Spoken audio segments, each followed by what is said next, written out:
So today I'll be presenting how Cava running on ServiceNow can open up their new stores faster, quicker, and overall have a better experience. And how we're going to get there is we're going to talk a little bit about how we got here in the first place, kind of what we know beforehand, the challenges and solutions that were discussed, some things that we found online through SEC filings to really map kind of what the overall objective is, what the problem that is getting in the way of achieving that, what possible ServiceNow solution would offer, and what outcome Cava could get with that. And then we'll go into the demonstration, actually show you how we get those outcomes. So we'll go through project planning. We'll actually request the different assets that are part of the different project task. We'll set up the asset in the store, make sure everything's installed properly, and then we'll actually onboard the staff to run that location and make sure that they have all the necessary information they would need on day one. And so not only do they get a better employee experience because they kind of know what's expected and have all that training, but since they're on board efficiently, they actually have the ability to really give a better customer experience too. Then from there, so we'll spend about 25 minutes on the demo. And then as a recap and next steps, we'll kind of discuss, what was discussed, and then also to any remaining items that maybe weren't covered that you're expecting to see, as well as some possible next steps. So let's go ahead and jump into it. Just some initial background of the company. If you're not familiar, Cava is a fast casual restaurant similar to Chipotle, but really for Mediterranean cuisine. It started out in the DC area and has expanded out to around 377 locations today with around 10,000 employees. They have a warehouse and Laurel that they kind of use to facilitate all their different ingredients. And they're really growing a lot. So their revenue grew, 60% in 2023. So, I mean, that's a big number. We see here in the numbers here that is in 2022 is, 450. And then the following year, they grew to 717. So a high growth company. And they not only do their retail locations, but also to catering services are big. So the fake communication that we've done so far to kind of showcase how we got here is, say we had a dinner with some Cava team members. They discussed how the new store effort is, something that leadership really cares about and that they could use assistance with. And so we had a 30-minute discussion kind of before that, kind of better understanding what their challenges are and kind of aligning with a slide I'll show you in a second, this whole idea of objectives, challenges, solutions, and outcomes, just to kind of get a better sense of what they're trying to do, kind of where the gaps are, maybe how our solution can help. So when we have the demo today, it's very tailored to what they care about. And the demo is scheduled for November the 5th. And we have some background insight too, again, that we wouldn't share with a customer, but at least have some insight where the budget, they're looking for around $400,000 investment. Quick timeline, just because their end of fiscal year is this year. So they're looking to make a decision by November 30th. Why now? The CEO has a huge push to increase their store amounts from 377 to 1,000 by 2032. And so that's something that has really made a main objective as their goal and has really relayed to all the different shareholders and stakeholders. And as far as decision makers with this is we have the operations manager and the IT director on this call. So they're the really ones kind of giving the no-go go, if you will. So with that being said, as we kind of jump into it, we were able to meet with some team members here and really talk about kind of what you're doing with new store openings and how we could assist. So what we gathered from talking with your team, as well as looking through the SEC filings, as well as your company website and some other pieces, is there's really three main objectives: is to grow, to be exceptional in delivering a customer experience, and to really keep that employee culture. And so some challenges that we identified is there's a lot of planning and different teams that come in place when you're talking about opening up these amount of locations. And what this also causes too is there's maybe some outdated processes in different teams waiting on different people, really slowing down the store launches.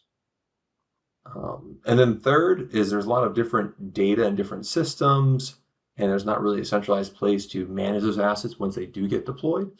And then fourthly is this whole idea of there's not enough information or training for team members to be fully prepared when they first get staffed on a retail location. So really the solution comes in is ServiceNow project planning.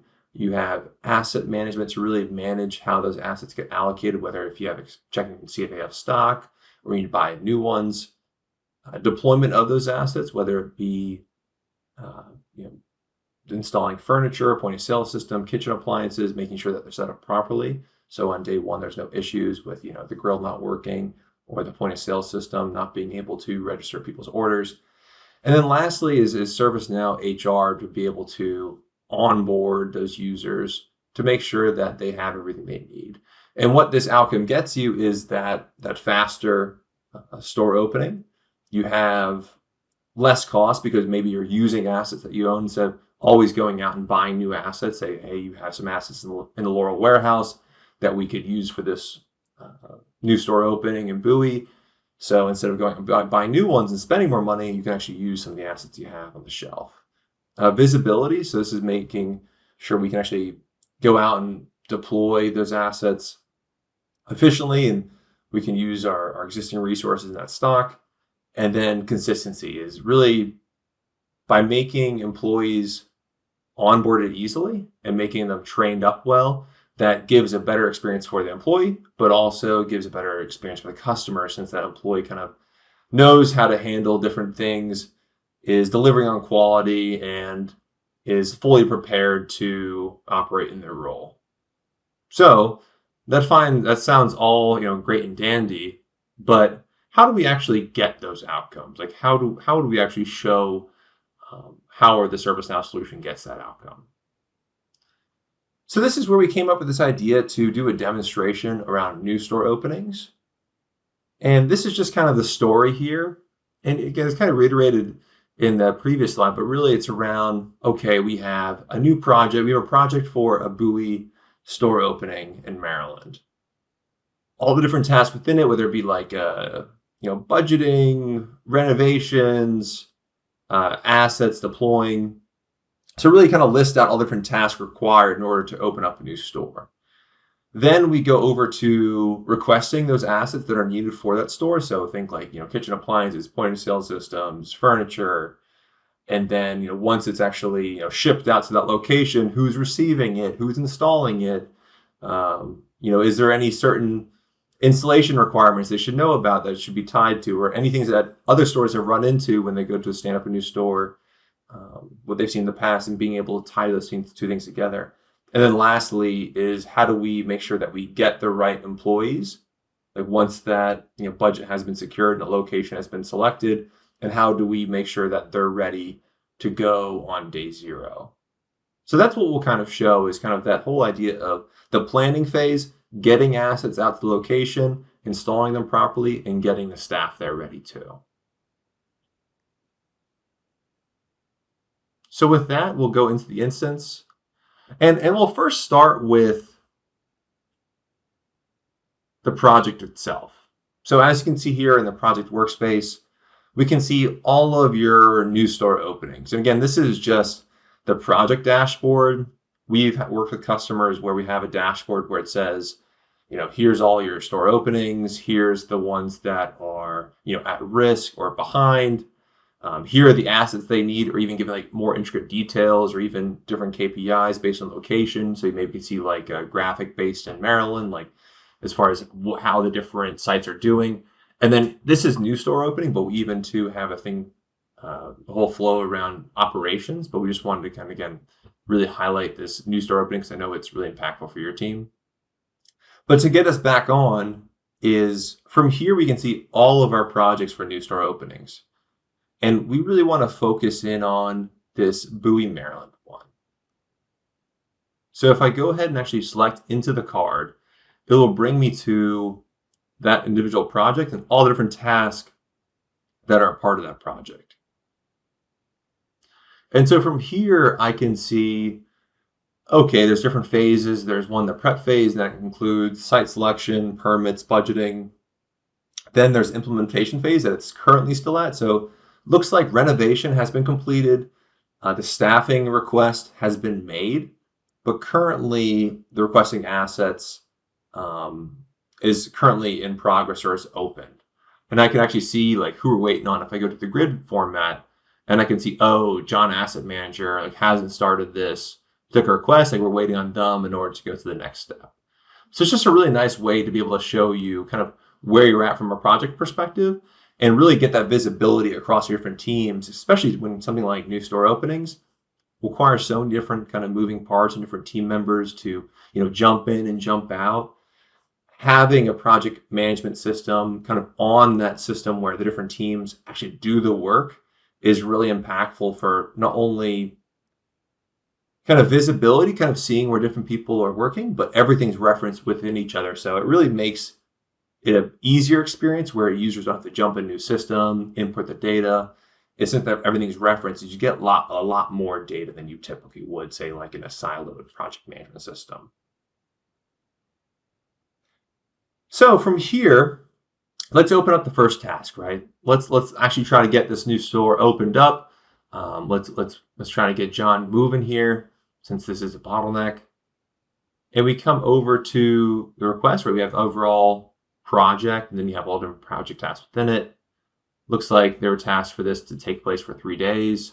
We'll change this. We'll kind of act on behalf of John, that we are John. We're kind of impersonate John without actually going to the impersonation, just for ease of use. So we'll select it to work in progress, and we'll go ahead and select update.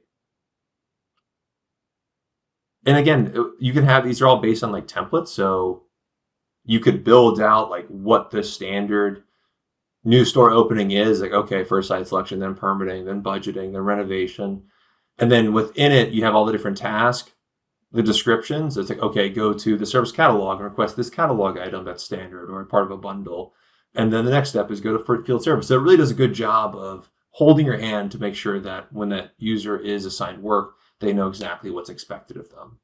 So for this first one, they'd be able to see, okay, John has to go to the service catalog to request new store furniture for the Bowie, Maryland store. So what we'll do, again, on behalf of John, we'll kind of act as we're John right now, is we'll come over to the service catalog. And this is, again, that single landing page where you go to request things or to just get anything, whether it be like knowledge articles, assets, services, licenses, or help with anything. And we'll go to new store. You can either use a catalog where you like look through it, you can enter in the banner, or you could even use our virtual assistant to be able to just kind of say it in like a chat window, kind of like a more natural language. So for this one though, we'll just kind of focus in on the catalog just for time's sake.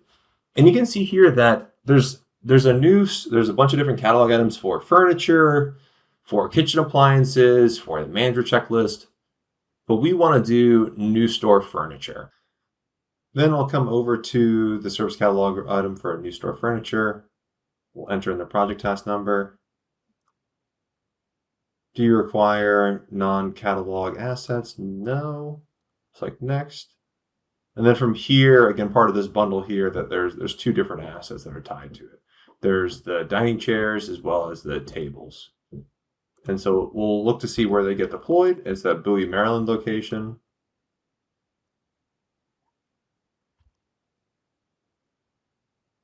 We'll select next. And by default, there is, we inputted that the quantity is locked, but you could unlock it and have the different locations offer, different quantities. So maybe 10 for one location, but then another quest could be, multiple or less than that. It just goes back to the flexibility of what you can make the service catalog. So we'll go ahead and order now. We'll order this on behalf of John, the asset manager. We'll select checkout. And as you can see here, that request has been made. So we'll go to the request.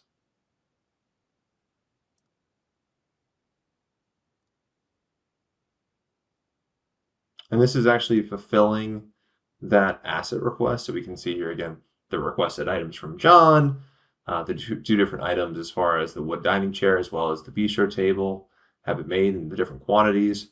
And the first thing we can see is the catalog task. So we'll go to source task. We'll go to the top right for source request. And we'll actually check to see, hey, do we have these assets in stock in the Laurel warehouse? Or do we have another warehouse elsewhere? Or do we need to do a net new purchase? And that's where maybe you would interface with like your ERP system. And since it's all built in a workflow, you can really make tweaks to the process to make whatever process needs that you have. So for both of these, thankfully, we have both these assets in stock in the Laurel warehouse. So we'll consume both of them from the Laurel warehouse. We'll select submit.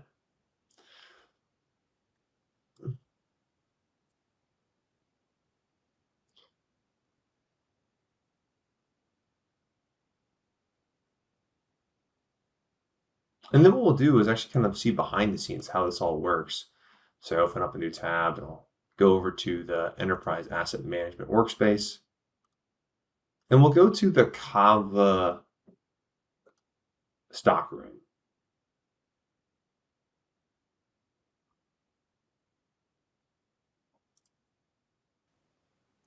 Then we'll go over to stockrooms. And we'll go to the Cava Laurel, Maryland warehouse. And from here, where we can see different repair orders, transfer orders, audits of different locations or the warehouse itself to be able to check to see that if those assets are truly there or not, and then even the disposal of assets. So even when we talk about new store openings, there's this whole kind of behind the scenes mechanism that's happening in order to really facilitate those stores being onboarded, whether it be making sure that the assets they need, how it gets shipped out, how it gets installed, then even to the staff that goes into it. So I know we're just kind of scratching the surface on a lot of things, but I just want to kind of get you thinking. It's like, hey, this really is a platform to not only onboard your new store openings, but even to maintain them or to even to like tear them down. So I'll go over to consumables, and you can actually see here that request came over. It's like, hey, there's this big pool of those two different tables and dining chairs, and pending install are those two ones that we just requested, just to kind of show you.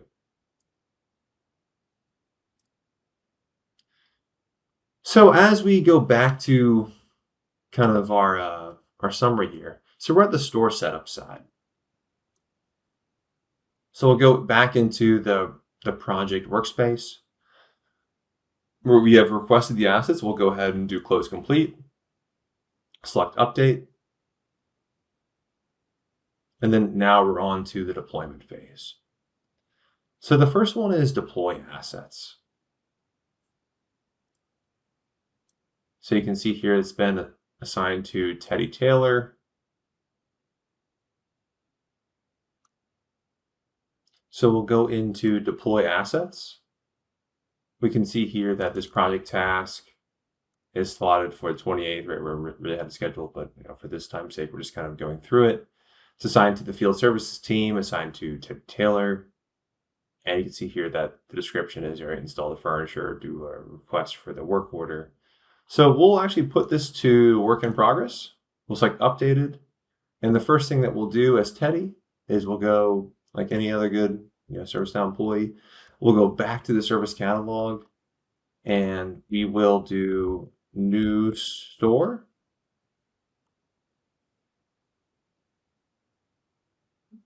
And instead of asking for assets, we actually want to request a work order. And again, this could be created in the project task itself. It could be, created in a workspace, either for a field service or for enterprise asset, or even in the mobile app. So we'll go to the buoy location, the location of install. We'll input the project task and we'll submit. So we can see here that this work order has been created. And so what we'll do is we'll go into the enterprise asset workspace and we'll navigate to that work order to see, what work needs to be performed actually to install these assets at the retail locations. So for here, the first next step is ready for dispatch. So in order to put that, we have to enter in the location. We'll select ready for dispatch. And those two work order tasks have been automatically created. Again, how this got set up is this whole idea of like templates and tying it to the different work that's being performed. So you really set it up one time, and then these users are able to go through it kind of on a scheduled basis. So it's really great for these long multi-team, long process kind of thing because you can really define it and really put structure around it, making sure that everyone enters in the appropriate information at certain times and is communicating back to the overall project. So we see we have two work orders. Tasks have been created out of this work order. So we'll go into the first one. We will do Maryland Dispatch Group, Northeast, and then we'll assign it to myself.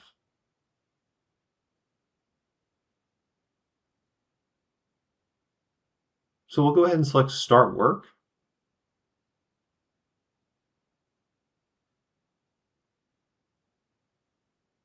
And the whole start work and stop work is really cool because you can actually tie the amount of time you have, like perform a certain task, not only to, lay back to your scheduling or be able to see from a project perspective, how long it actually took for certain tasks, but you can actually automatically generate expense lines where you can say, oh, this field tech worked on installing these assets at this location for 1 hour. That field tech costs $80 an hour. So therefore, the overall total cost of ownership of that asset is, the labor that goes into it, the warranty, the actual purchase price, the different maintenance that goes into it. And so we can use that information later on to be able to see how much this project cost, but also to even to compare different assets to see, if one asset is actually cheaper in the long run than another asset.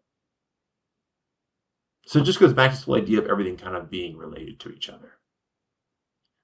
So we'll go ahead and close complete. So this would be a step where it's like, we validate all the assets that are on site that are necessary. Maybe we use our phone and scan the barcodes and it would compare to what was supposed to be there and validate all those assets are there. Then the next thing you want to do is install the assets. So maybe it's like there's some knowledge articles attached to it. It says, hey, here's how you install the dining tables or the chairs, maybe a certain way, or the point of sale systems a certain way. Just again, making sure that everything's set up properly in working order. So we'll do the same thing for this work order task. Again, it just goes like I'm inputting this information as part of the workflow. If you don't think something necessary, you want like something to be automatically populated based on what you previously put in, that's really what it's built for. So do the same thing, start work, and then we'll just go ahead and close it out.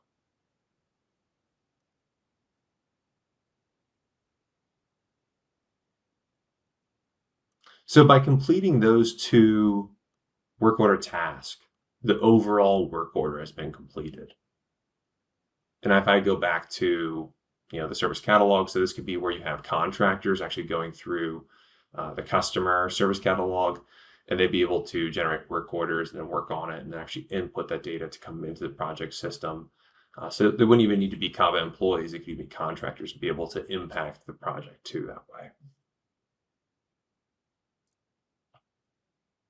So for the last one, and we'll just kind of make it quick because I feel like it's a lot of the same, but we'll go into the project.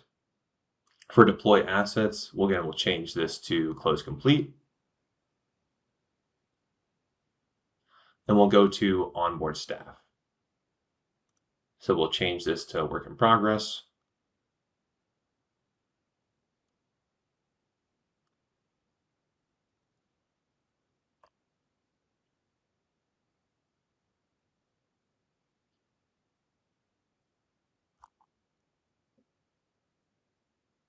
And what we'll do is we'll go to the service catalog once again.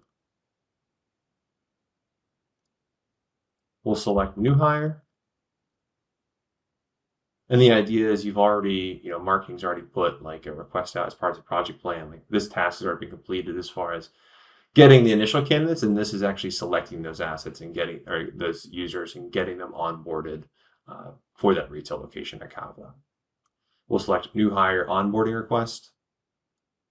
We'll just allow this to auto-populate. We'll say they're going to start next week.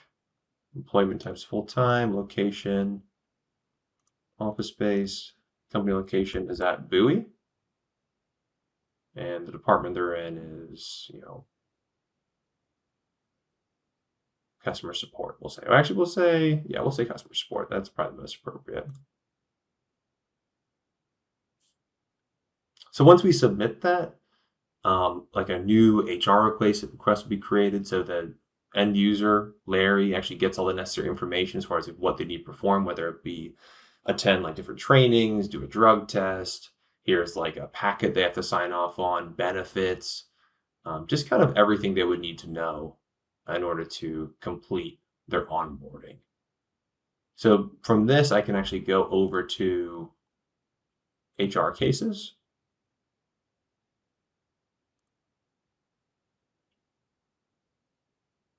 And I can see here all the different tasks that are ready for HR to be completed for Larry, whether it be request background check, drug test. And not only can the Larry see this information as far as what needs to get populated, but me as a project manager that requested this behalf, I'd be able to see all different tasks that are necessary for Larry, whether it be like schedule an email to the teams, like, hey, Larry's going to be joining us on this retail location. We can schedule a welcome lunch to actually see him. So it does a really good job of auto-generating and automating as far as what needs to be performed from an employee perspective, but even too from management being able to stand up a new location of all these different users and staff members, go to this new location. It's hard to keep track of where everyone is. So this is kind of not only beneficial for the employee, but also for the manager. And we'll go back into planning. So we actually onboard the staff, right? They imported, they accepted all the information, they input all the necessary information, and we'll say it has been closed.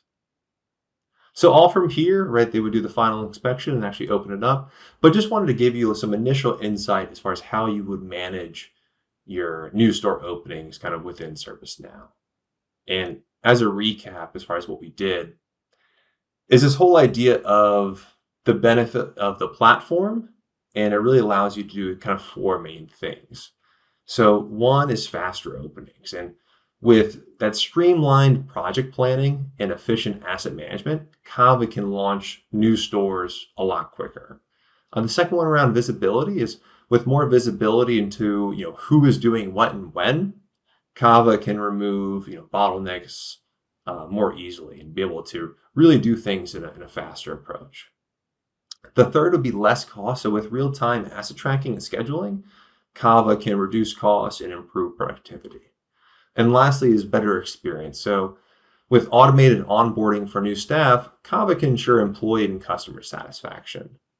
And what this is all leading up to is by implementing ServiceNow, you're really investing in a solution that scales and supports Cava's goal of opening up 1,000 stores by 2032. So with that said, is there anything that we didn't cover that you're kind of expecting to see? I know as a next step, I think that would make the most sense is we schedule. This has also worked with other customers too that are kind of looking to really expand how they open up new stores. Is we schedule a breakout session with the different teams. So like around like your field services team, really kind of work with them, understand kind of how we would better align with it, and also to kind of inventory and HR teams. We've always seen that be beneficial to be able to work with the different team members and then come back and really put like a polished process down as far as how you would actually use a solution to solve for those challenges. And then the second one too is this is really around new store openings, but then we have a whole other solution too. It's part of this where you can manage those stores. It's for store operations. So that would also be a good next step is to kind of similar like this, like give you like a high level demo as far as how it actually work and how it actually benefit you.